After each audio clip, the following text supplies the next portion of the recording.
What's going on, guys? Welcome back to Trapfish Aquatics. Today we're going to be talking about, is it possible to overfilter your aquarium?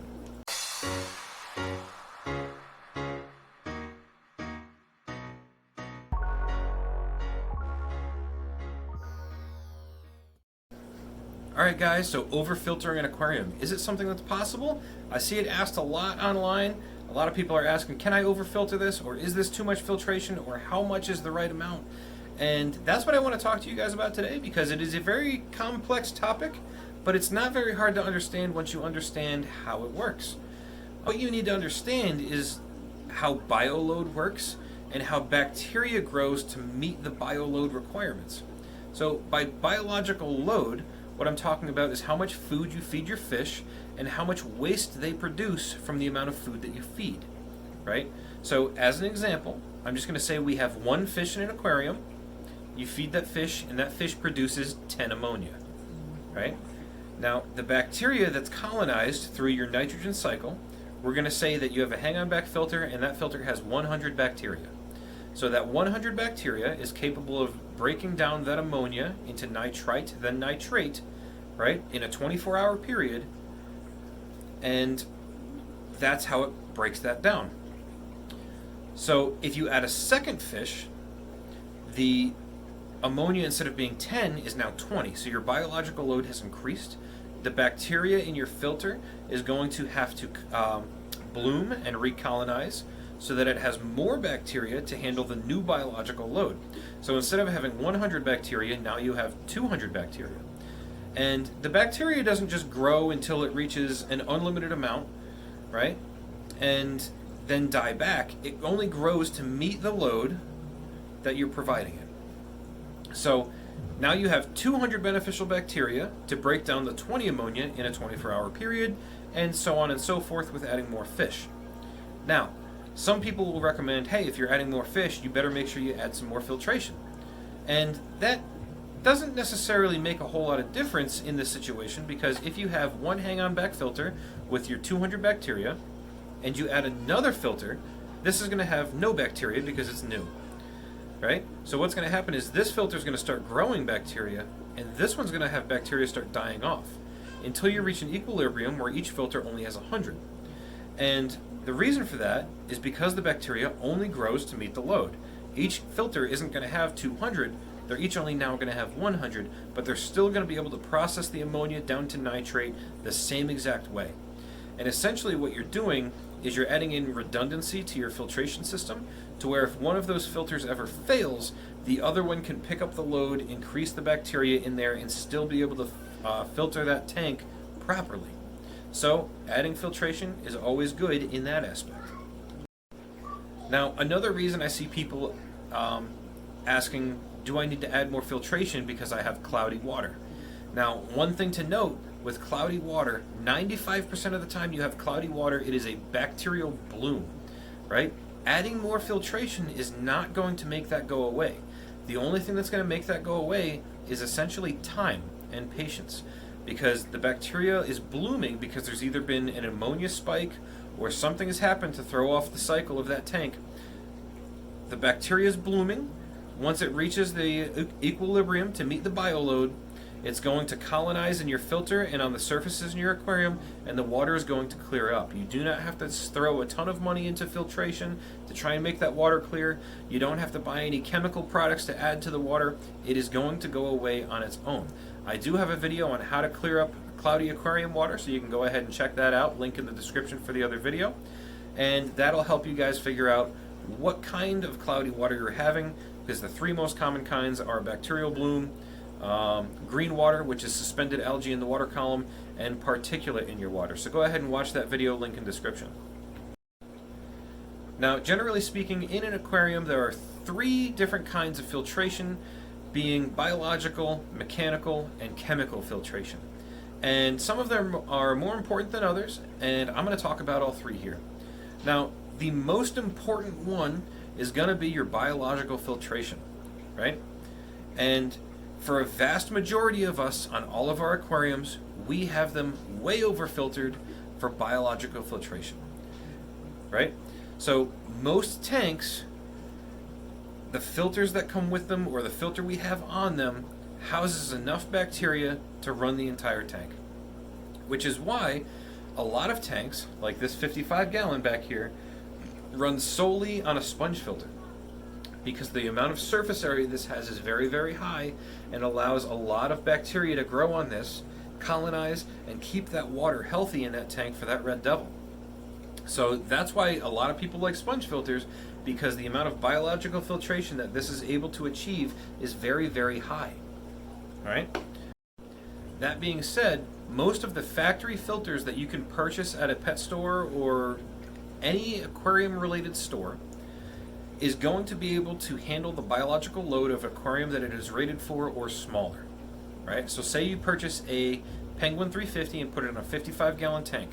That tank cycles. That filter, as it sits, is going to be able to handle the load of that tank stocked moderately. And the reason for that is the tanks are going to be able to grow bacteria not only in the filter, but throughout the entire tank.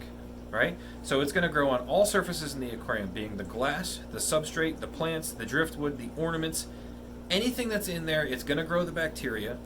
And one big misconception that I see a lot is that people think all of your bacteria is in your filter, and that is untrue. I would say about 50% of your beneficial bacteria is housed in the filter, and the other 50% is housed in the aquarium on all the surfaces that are in there.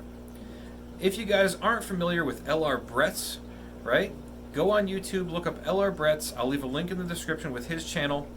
He runs a lot of his aquariums with no filtration at all. And that blows a lot of people's minds that you can run an aquarium with no filtration. As long as you have enough surface agitation to make sure you're getting the gas exchange and oxygenating your water, as long as the aquarium is cycled, the bacteria that's colonized inside of the tank is going to be able to handle small biological loads on its own, and you can actually run those aquariums without added filtration. That being said, most filters that you add onto your aquarium are able to do the job and handle the biological load as long as the tank is cycled through the nitrogen cycle properly. Over-filtering, right, does not reduce the amount of water changes that you're going to have to do on your aquarium. A lot of people think if you add more and more filtration, you don't have to do as much water changes because the water is kept cleaner. And that's not true. Right? The reason we're doing water changes is to remove toxic nitrate, and ammonia, right? Which you're only going to see nitrate if your aquarium is cycled properly, right? And we're removing that to reduce the levels of nitrate. And we're also doing water changes to reduce the amount of hormones or pheromones that are in the water, right? Or that might be in the water. And introducing new clean water that doesn't have any of that, and making sure that the water is healthy and safe for our fish, right?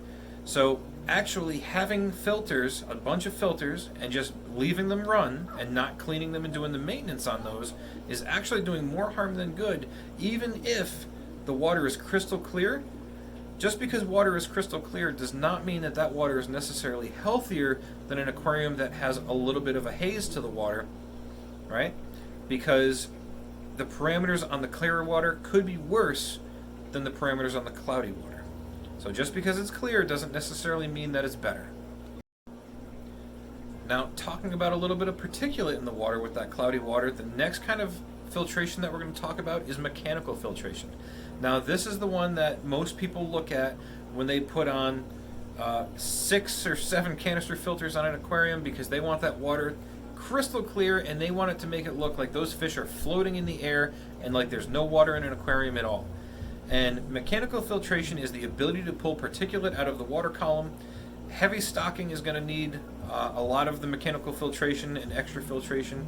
As an example, if you've got a large tank of Mabuna cichlids, they like to dig in the substrate, they like to tear things up, they're going to make it a little messy in there. Or if you have Oscars or any kind of big cichlids, when they're eating, all of their particulate is coming out of their gills and into the water column, right? And it makes the tank look dirty. Now, mechanical filtration cleans the water up, right? But really, that nice clean water is for the human appeal. The fish necessarily don't 100% care if the water is crystal clear or a little bit cloudy. they have no preference. They're still going to be able to live their lives in there. Mechanical filtration really is only for human appeal, to make it visually appealing for us, to remove all of the particulate out of the water column. The one that's most important for the fish, like we already talked about, is the biological filtration. So that's another reason I really like these sponge filters, because they do a decent job at mechanical filtration, but a really, really good job at biological filtration. So that's why I run a lot of these. Alright, so the last kind of filtration I want to talk about is chemical filtration. And this is the one that is least common in the aquarium because it is very seldom needed, right? And by chemical filtration, I'm talking about carbon, I'm talking about purigen, I'm talking about any kind of specialty media that's able to remove ammonia or nitrites or phosphates or anything like that. Anything that's going to be able to remove those chemicals or toxins from the water is going to be your chemical filtration, right? So it's not necessarily the filter type, but it's the media type that you're putting into the filter, right? So if you're having an ammonia or a nitrite spike and you add a specialty media into your filter to help reduce those, that does work, but it's definitely going to be a temporary fix and not long term, because what you need to do is you need to figure out why you're having the ammonia and nitrite spikes. Maybe you did a water change and cleaned your filters and lost a little bit of your beneficial bacteria, right? So now you're getting spikes, and eventually you're going to have a bloom of algae, so your water's going to get cloudy a little bit. So what you do is you put the chemical filtration in there to help bring those levels down while the tank finishes its cycle, and then you pull them back out. It's not a permanent fix. The best thing you can do for this is making sure that you're doing your maintenance and making sure that your tank is properly cycled so that you don't have buildup of all of these, the toxins in your water, right? So make sure you have a properly cycled aquarium, and then chemical filtration isn't even going to be something that you need, right? And one thing I want to talk about real quick is carbon. I'm going to be doing another video on carbon in the future as to why it's not necessarily needed in the aquarium. But that's for another video. So the last thing I want to talk about here is one thing that's really overlooked a lot when it comes down to can you overfilter an aquarium, is not necessarily the filtration aspect, but the flow aspect. The amount of flow that you have in an aquarium is very, very important to keep an eye on and make sure it's not stressing out your fish and causing harm. What do I mean by this? If you have a 55-gallon aquarium and you have 2 FX6 canister filters on there running as hard as they can, pushing a lot of water, chances are your fish are going to be getting blown all over the place, and they're not going to be able to find a spot where there isn't any water current so that they can relax and rest. Right? What's going to happen is they're going to get stressed out to the point where they're just going to exhaust themselves, and they're probably going to end up dying from it. And we do not want that for our fish. So you definitely want to make sure that you match the amount of flow that you're going to want in your aquarium to the fish you're going to have. Now luckily, a lot of these hang-on backs and canister filters that we have nowadays are adjustable for the amount of flow they have. So you definitely want to make sure that you're matching the flow that you have to the fish that are stocked in your tank, as well as your tank size, right?